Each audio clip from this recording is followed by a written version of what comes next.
scrutiny committee. Can I remind you to switch off your mobile pilot, please? And just let you know that this meeting is being recorded, but not live streamed, but it is being recorded. Apologies for absence. I have Mr. Beef Chicken, I'm sorry, translating this bit, Elsa Chicken and Elsa. Things of the previous meeting, which was the meeting 4th of October. I wasn't at that meeting, so are there any issues or any mistakes that anybody likes to propose to me?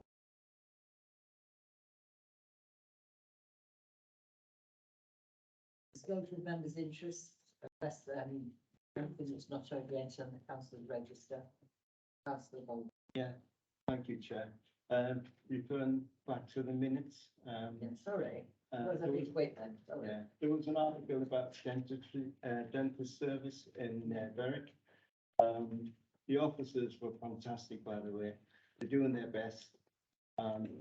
With very difficult circumstances, but they were making reference to a meeting in London that happened mid-October, where they hope that NHS England would revert of an 8-year standing of difficulties in paying the dentists. We were trying to improve the dentist finances, and apparently that meeting did take place, and no change at all.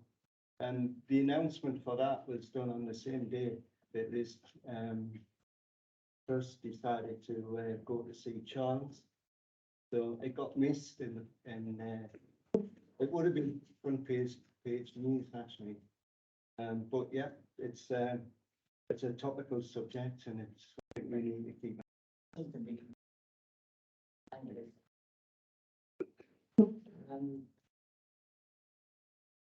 Plan. There isn't one in your agenda papers, so. Yeah, I just want to say it doesn't look as if all plans been included in the agenda pack. So I will circulate a copy to members, but there isn't anything on the forward plan that will come to this committee that isn't already on the work programme, but I'll still send a copy to. Number 5, the Health and Wellbeing Board. So the minutes of the Health and Wellbeing Board held on the 6th of September have been attached. Any issues that you feel that we should be looking at?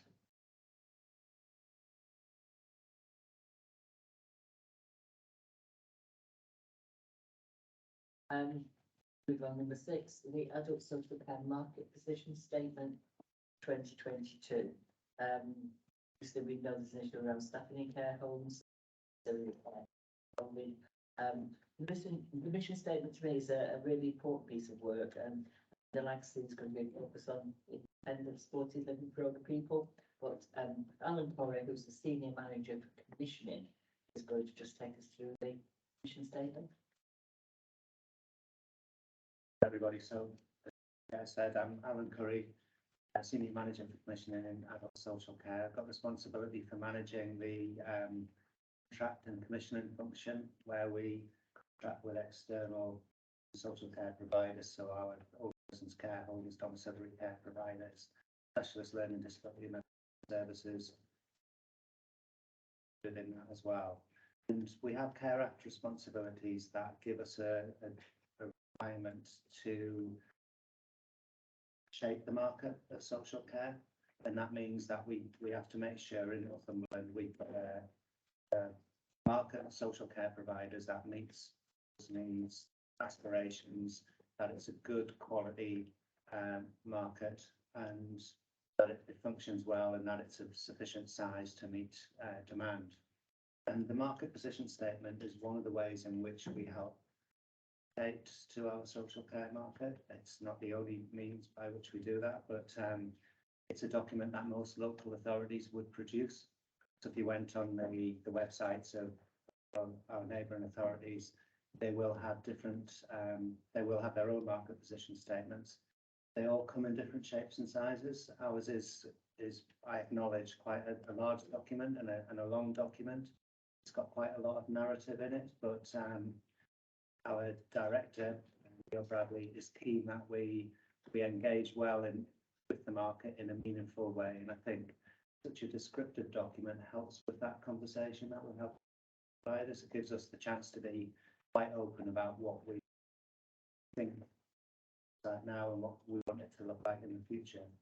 Some documents, if you went on other authorities' websites, some are quite data driven, very closely linked to JSNA, for example, and really you have to do quite a bit of work to understand what the actual data is telling you, whereas we've tried to get into a description really of how we see the market. So the document essentially describes our current provision. It's got some demographic information in about Northumberland, how we expect that to change in the future. We try to predict what future demand would look like for our social care, adult social care services, and then move on to describe what we want from the social care market in the future. In terms of the current provision, I'll just spend a little bit of time on this because we have outlined in the market position statement the difficulties that we are facing in Northumberland, which are consistent with what other authorities are facing up and down the country as well, particularly as a result of workforce issues in adult social care. We don't have enough people wanting to work in the care sector at this point in time to meet demand. I'm aware that concerns have been expressed particularly about the state of the older persons care home market, and there have been some recent press articles on that issue, and I think some of the language that's been used to describe the sector as being on the verge of collapse. That's certainly not a statement that I would recognise. I think it's quite an emotive statement, and I'm sure it's caused a lot of anxieties amongst residents and probably people who live in your wards as well, who might considering the need for that kind of provision in the future. That's not to say that the system isn't under pressure, and in adult older persons care homes, the pressure to me is demonstrated by perhaps some staffing shortages. What that means is that not all homes have been able to fully operationalise all of the beds that they've got. Sometimes that can cause some difficulties in particular geographical locations. It can cause some difficulties when we're trying to free up hospital beds and move people quickly from hospitals into care homes. But I certainly wouldn't see the sector as being on the verge of collapse. Can I interject there? To the scrutiny committee, we have power. The person that made that remark obviously did it for a purpose. We invite them to explain into this committee. Invite them to attend. Because it's very, what I call unprofessional. You know, it's not just the care sector that's struggling to. You know, we have powers here. The leader of the care, Well, to make a statement like that is either pondering for something or wanting to get into a negotiation. And to make that it's about the collapse. Well, we know it's not. I think we need to put a stand and say, it's a problem. I mean, everywhere's got problems. I want to know why he made that statement. I think should we just move this to the forward plan? Let Alan. I'm just saying that we have power. I agree. I'd agree with that. For context. Yeah. Sorry to put in, but I think it had to be at that point. I think that the point we've made is that it was damaging. Yeah. It was damaging to the care home system. It was really worrying for residents and families. So it was. Sorry. It was a very thoughtless. Yeah. Well, it obviously wasn't thoughtless because it was for a reason. it was, wait, about the. Sorry, I think I've just taken that to me. So could I just say, that it is important, and I completely agree with that, to explain themselves, to come from the angle as a scrutiny committee, could you explain why you said that? Not, why did you say that? That was damaging, because often, you know, if in any sector there's something really serious, and it's often lone voices that say just how serious the note is. I don't think we should come to the presumption there's anything wrong with it, but please do explain, because what you said is very serious. And so I would definitely agree. I'm sure Chris will. Word it, Word yeah, it. yeah. Yeah. I mean, I'd like to think we all want to know why. Yeah. I mean, I don't know what other. Yeah. Do that then. And it may just be that underneath it is something that we're not picking up, you know. We have the power to ask someone that operates within this county to come and explain. We haven't used that type of power for a long time. What time we did. Thank you. But we did it recently, actually. But yes, the NHS home care did use that power. Anyway, please continue. And, you know, I meet with the Care Home Association. I had a meeting planned with them yesterday, but they couldn't bring all of their representatives, so we postponed it till next week. Certainly, I'll be asking them, where is the evidence to support that claim? Because that's the important point for me. I look at the evidence and I'm looking at how safe the market is, and I would look at factors like vacancy levels. Are there providers exiting the market? Are they leaving North? Are there providers investing in North? Certainly, I'm aware of no providers who are telling me that they're imminently closing. And as the manager of the contract service, I would expect that they would be me. I am aware that there are some providers who are considering further investments in Northern. To me, that isn't an indicator that the sector is on the verge of collapse. Certainly, it's important that we talk to them, and as the lead officer for that sector, I'll continue to meet with them and talk to them. They don't represent all of our care homes, and we have an excellent relationship with the majority of our providers and a very open one. We can discuss those without in some respects, but I do acknowledge the pressures that they're under. They are under significant pressures. They were during the pandemic as well. Not seen evidence that they're on the verge of. The sector that to me is under the most pressure, and I've covered this in the market position statement as well, is home care. And the indicators for pressure in home care are quite objective. We've got a list of over 200 people, 200 North residents, where we can't provide the level of home care that we've assessed them as needing. A significant issue for us, and actually that means that there are some people in hospital, some people in care homes who shouldn't be there, some people who got care going into their home but not at the level that we had in. And seriously to address those issues, and we've got plans again the next few weeks to communicate the next lot of measures that will be put into the sector to try and alleviate some of the difficulties. I'm concerned about situation with home care, because we've got people right to be living at home independently. That's it. Yes. So we've described that in the market position statement. We're very open about those kind of difficulties, about needing to work with providers to overcome them together. Really, their difficulties are our difficulties, and we're very clear in the statement about wanting to help develop the workforce and work with providers to try and attract more people. In some ways, I would like to give a clear message to providers about what we want more of in the future, because we're in appears to be a volatile situation in terms of care at the moment, as the rest of the country is. It's difficult to say, actually, we want more of this in X location, or we want this in Y location. And I think that's what some providers want. We're not able to say that, and it would be risky for me to say, actually, please go and develop something in a particular location when we don't have the evidence, and to really say to them, yes, you should be investing large sums of money over here. It'd be a risk for them if we were to say that.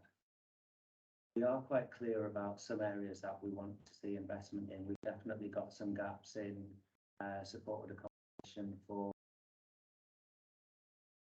people with specialist needs, autism, disabilities and mental health conditions.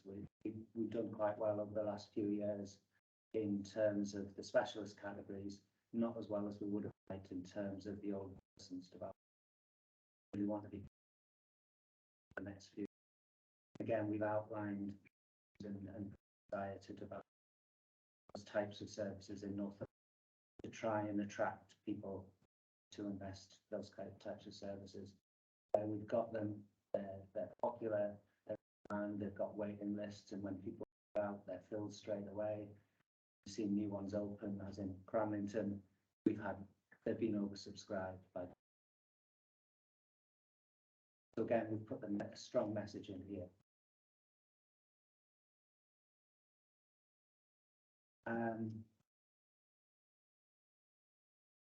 We've got some additional funding going out to the sector.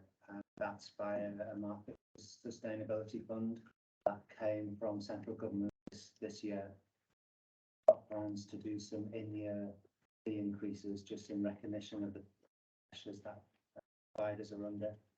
Some of that will be targeted at the home care sector, where we'll make it a contractual requirement that the providers pass on that increase towards petrol costs for their staff who travel around in their own cars to different parts. So that's imminent as a additional funding. The market position statement is important to us. It's not the only means that we've got of communicating to providers, but it's an important starting point for that conversation. It goes on our website. Quite often providers who are at different parts of the country and interested in expanding will contact us and say, what do you want? And we'll point them towards the market position statement. We have regular dialogue daily with our providers. We have provider forums as well, where we also articulate what in terms of social care. But this is an important one that hopefully approval for of this on our website, and asking the committee today to recommend to cabinet statements.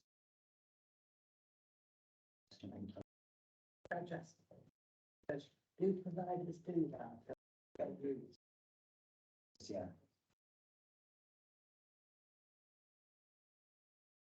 Councillor Check and then. Yeah, what can the council do to address the staffing shortages? I know on page 21 it says that yes, they're keen to develop additional incentives. But what do those incentives look like? And also we're attracting providers as well, sort of offer even. So a few things. I mean, the council approved in January a scheme to increase fees and link our fee increases to the real living wage, where previously they'd been linked to the national living wage. So each April, when we tend to increase our fees, we previously linked to the national living wage. Now we've got a link to the real living wage if we can afford it, pending the settlements. Yes, so council's already done some good work in terms of we get support around the measures that we want. There's a cabinet report last month around how we use the market sustainability fund, and again the officers proposed around targeting that towards care workers costs was an important, some good work there, and with some strategic workforce consultant who works for the council, who's actively supporting social care plans and job fairs. We hope to use council and the council chamber for one early on in January, which will specifically around social care as well. So we've got some measures. I think we'll be looking at trying to promote care as an attractive career option for people, doing our best to work with providers and publicize that. So again, ongoing support around those measures.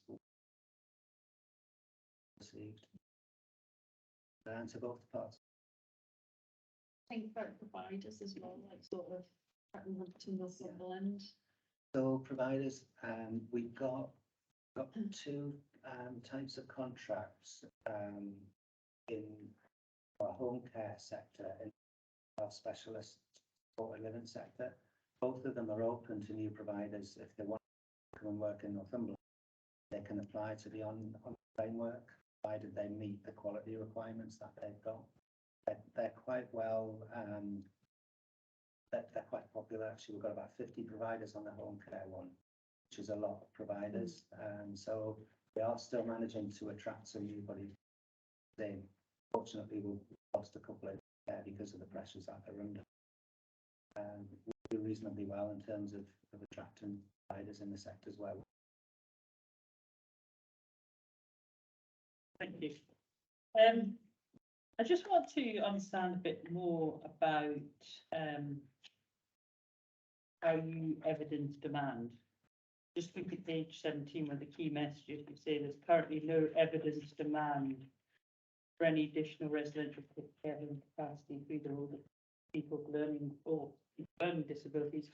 I mean, obviously you're not knocking on everyone's door saying you do with extra help. I found it interesting recently. They had an open day at Abbey Field Care in Berwick, and Councillor Hunter and Councillor Seymour went, and it was just amazing to see this extra care housing. I mean, normally, you know, you go to care home, and I'll be honest, it's not that pleasant experience. It's too hot. Well, you know, as a visitor, not always a pleasant smell. It can be quite oppressive. But the place was airy. It's like a home, and they have their own rooms and freedom, and they just take the pressure of the bills and cooking. Lovely views over the river, and I immediately just knew of residents who would like to move in there, but they've got like 2 or 3 spare rooms. So that just made me think that the reason that they don't have a waiting list is probably more communication and engaging with people. So how's that being managed? How are we reaching out to people about what the options are, and how are you really assessing what the demand is? I know it's difficult, it's not easy, but how are you dealing with that task? Sure, in different ways, really. Obviously, when we've done a social care assessment for an individual, we assess their needs and we know whether they would need care or residential care home. Because obviously people come to the system, right? Yeah, But it's capturing everyone else, and there'll be lots of people who are beginning to struggle a bit. yeah. And they probably look like in a couple of years, but they're obviously automatically not being captured by the system. A lot of people don't come and say, look, I might need help. How are they being picked up? I suppose some of the factors that I talked about a bit earlier in terms of the extra care schemes, we would look at demand in terms of waiting lists and how quickly rooms get snapped up when they become available, whether there are any vacancies, which might indicate actually they're not very popular. It's the opposite, that they are. Yeah. So that sends a message to me that that's what people, and we get some national data as well. I think in position statement we've referenced some Busan research, which despite an increasing number of, that's not necessarily translating into demand for residential and nursing care. It's translating into demand for extra care and the kind of service that you've described there. So sometimes we'd rely on national data as well. I suppose actually there probably isn't much money to put it to advertise. You know, thinking when I went to getting the message out, and saying this is an option, probably because of the pressures of money and the staff, probably isn't much for advertising. So probably is one of the reasons they're not capturing the demand. I know it would be difficult in other ways to justify spending money on glossy doors. Certainly we could get information out to our social care teams. If, for example, Abbeyfield and Berwick have 3 spare rooms and we knew about that, that would be good. That would be the ideal way of doing it. I've never been to Abbeyfield and Berwick. I could build a link with that. Certainly, most of the other providers I've been in their recommendation, but I haven't. My colleagues will have done from the team. They'll know it. Maybe they need to link hand in hand. Just picking up the track from Council Hill. In Berwick, we have the Well North Partnership. We have linked workers who have communities together. They will link in to your network through social services to finding accommodation for people that they have identified through surgeries as in need. Yes. So if someone goes to a doctor's or to social service, there is a catch net, is there not? Yes. To pick up the vulnerable, those that are likely to become vulnerable. Yes. Yes. There is.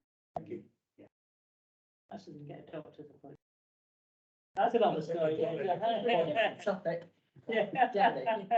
Thank you. Yeah, just a couple of things. I think what I would say is that it's nice to see such a comprehensive report. I think such a readable report as well. It was very accessible, I felt.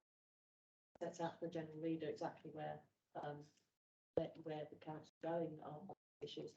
I think there's a couple of issues around understanding though of the new models of care, so the independent living, for example.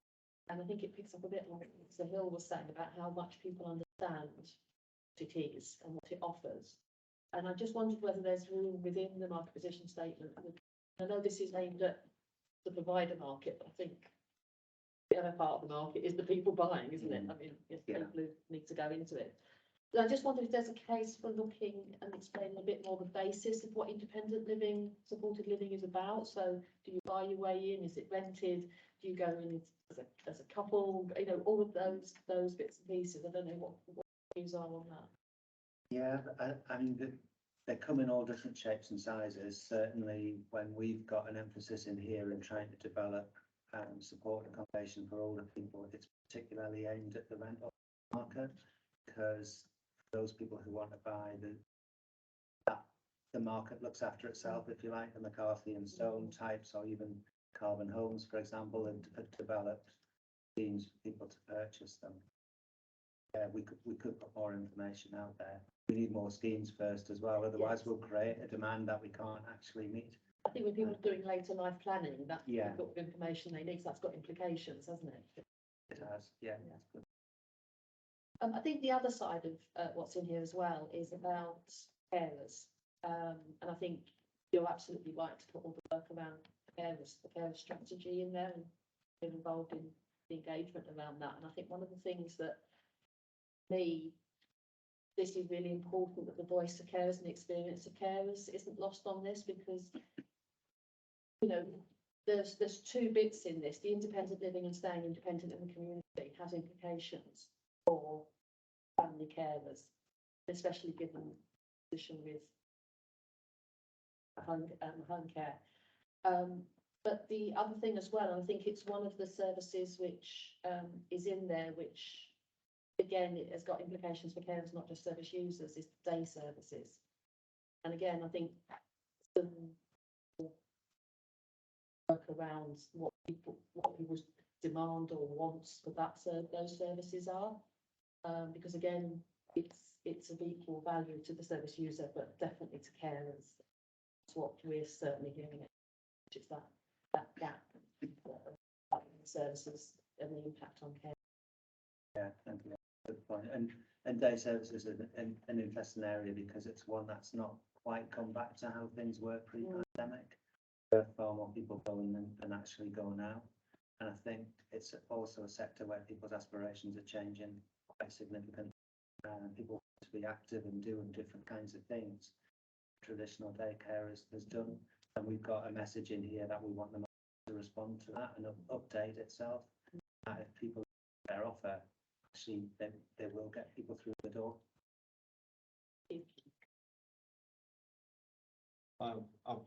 I understand the pressures that the sector is under at the moment, and it's been highlighted. But I'm going to ask about the future. So if we go to 2030, have you got a strategy in place? Have you got a plan in place to cope with the increased needs of this sector? Considering on your graphs, you predict about 30,000 increase in the population of people 55 and over, which is a huge increase. So have you got any projections up to 2030, say? We'll have projections of population growth. What we find is that that doesn't always translate into service need, if that makes sense. So for all we will have an increase in the numbers of older people, all of them will need services. People appear to be living longer but healthier at the same time. And I know that's a generalisation, but you know, hopefully that increase in the population, majority will live longer and healthier. Certainly the accommodation part of the strategy is key to it. I think people are living in an environment that is built to be able to support their needs in a location as well, where they can easily access services if they're needed. I think that is the key part that we need to get the accommodation. Domiciliary care is a mobile service, so that should move to where individuals are, provided we can continue to sustain it. But the bit that we need to grow is around support, particularly for. Ask if you're thinking outside the box, as it were. You're looking at new ideas, new concepts, not the same old, but looking for innovation, projected needs of the future. We've got people in the team who are looking at technology in particular, because I think that offers quite a lot in the future, so that people don't need the interventions from support or care staff. They might be prompted to take medications via Alexa or some other technological measure, and reduce the need for interventions from another person and independence. So yes, we do look at technology, try and provide things in a different way, really, in a way that's sustainable for the council and for the population growth. A couple of questions, but did you? I've got three questions that are not at all connected. I'm sorry, I'm just throwing it in. So one was rural domiciliary care. Do direct payments help reduce the worry there? You know, people can find somebody who's not coming to the care system, but we do. And do we put more? Are we putting any sort of campaign into that? That was one. You mentioned earlier that you've not got any care homes coming to saying on the problems. Would they come to you if there were? And what would you be able to do about it? And then the last one is, obviously a few years back we had quite a large programme of extra care housing, which I know collapsed a bit during COVID. Is that getting back on track? That's it. So the first one, direct payments definitely do help. Strategic review in the way council is one of the areas that they've picked up on, is that we don't have as many micro enterprises as some other parts of the country, and I think Somerset is one rural area where they are described as having enterprise domiciliary care provider, which means that they've got individuals who would go out and deliver care services as a micro enterprise, as a self-employed person, but wouldn't necessarily want to be employed by a care agency. So that's the suggestion, is that that's bringing new people into the care sector. That's certainly something we.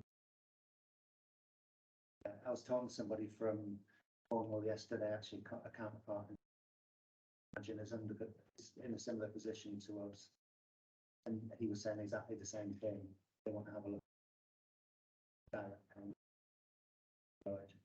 We've got people on direct payments now, certainly.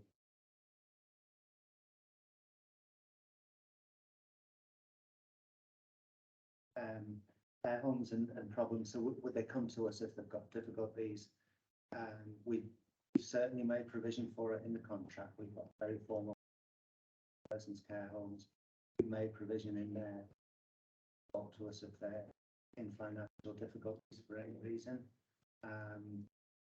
But we've had that at different times. Certainly we had it during the pandemic as well, where council offered increased fees, but said if that's not enough, your costs are over and above what they're providing, come and talk to us again. And yes, we did administer a fund to some care homes.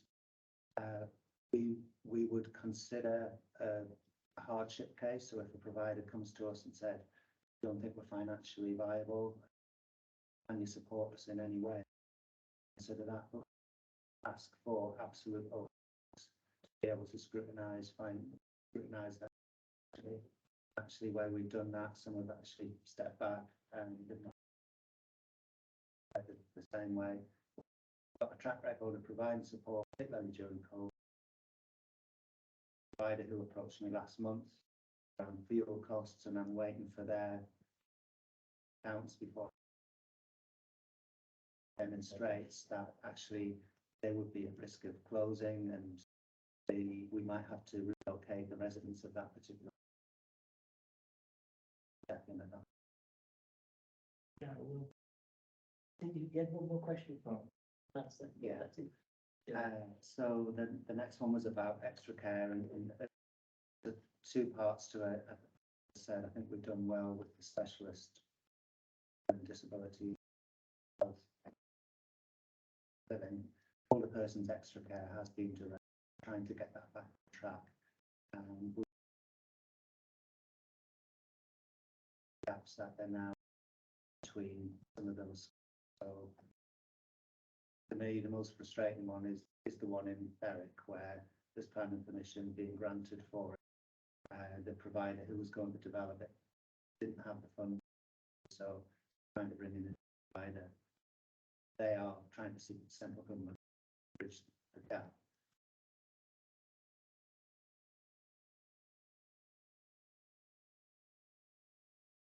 as said about outside the box and all that. If someone came up with an idea, I have watched those programs, the Real Marigold, where they go around the world looking at, what they can afford in care. I don't know if you've seen the program. It's interesting. It's full time. Yeah. If someone came up with a radical idea that said, this is going to be new, this is going to be something special. Because from one angle I come from, mother-in-law's 94 and very stubborn. And it's probably time that start looking at sheltered stroke, whatever. But I think there's a fear of going into a hole, fear of going into it somewhere else. All I'm saying is, if somebody came up with one of those Real Marigold hotels, or Mother-in-law doesn't watch recordings of it. after this, just if someone came up and said, because I've always been an advocate of what we do with Kirby Hall and all that, when you watch the American, it's like, I wouldn't call them granny farms in there, but the thought outside the box. They've made it attractive as swimming, as healthcare, as stuff like that.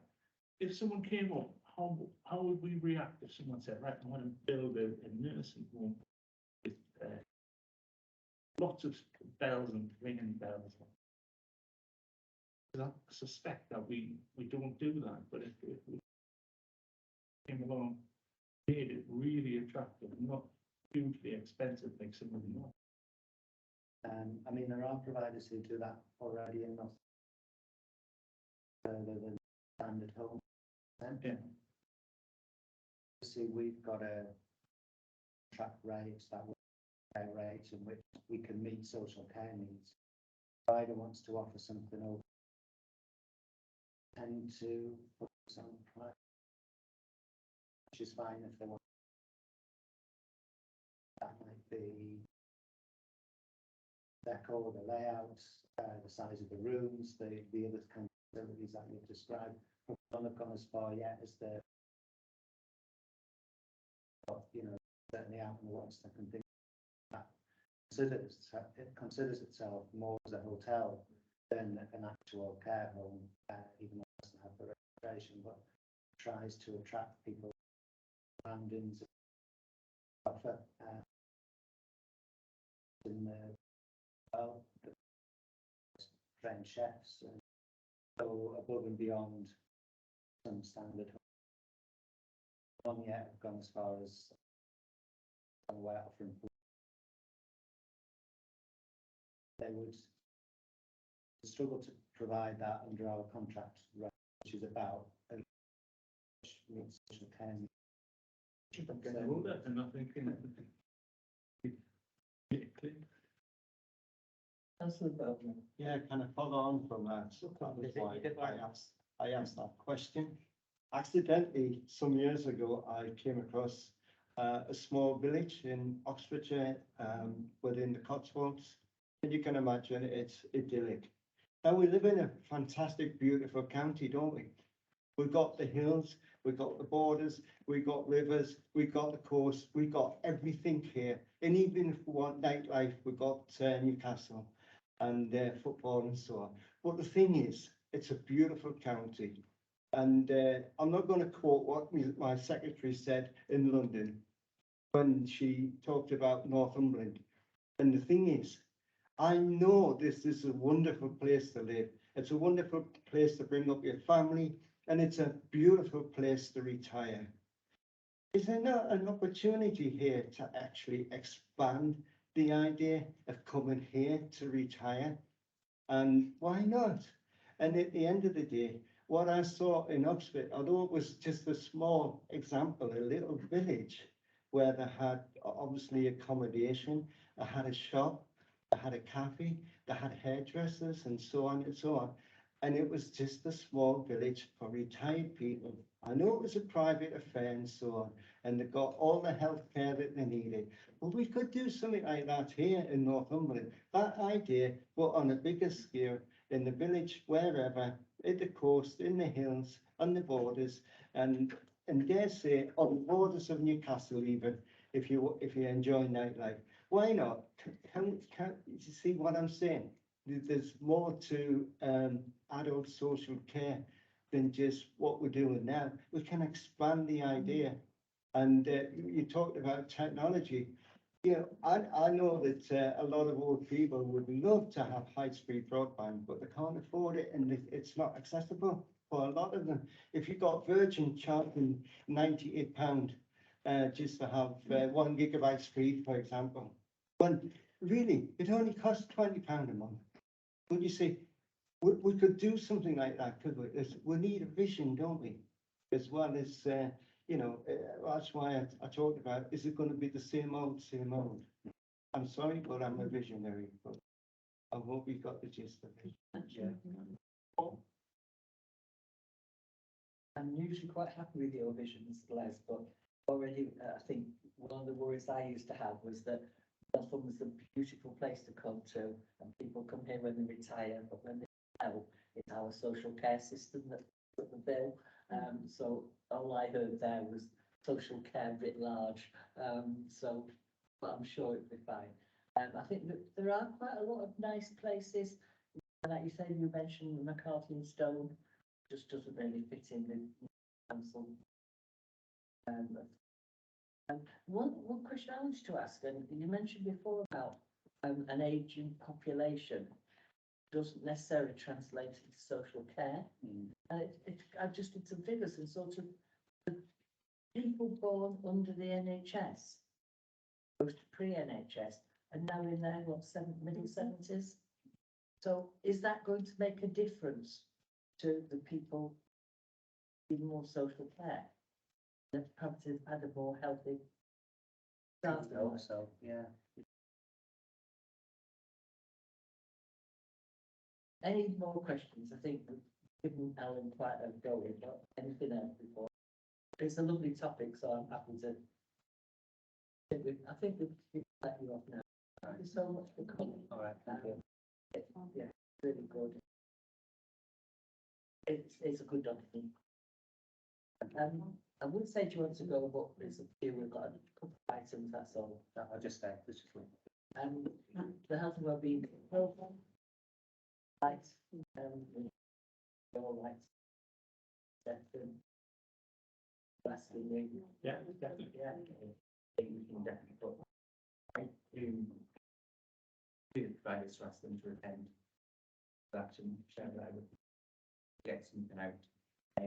The only other thing I want to say on the work programme is the date of the meeting in January is the 3rd of January, which is the first working day back. So I spoke briefly to the chair before about possibly being back a week. And unfortunately a little bit later. do you all feel happy? Yeah. Yeah, I'll settle on a date and share that with. Not a good end to your Christmas holiday, is it? Peace yourself. Highlight of the time. It's for me. If there's anything members want to put on the work programme, then it's always just, you know. I have no other urgent business, nobody's notified me of any, so date of the next meeting is Tuesday, the 8th of December. That's one. And are we going to be back in the council chamber? We'll be back in chamber for that one, yeah. So that's it, and thank you all for coming and safe journey home.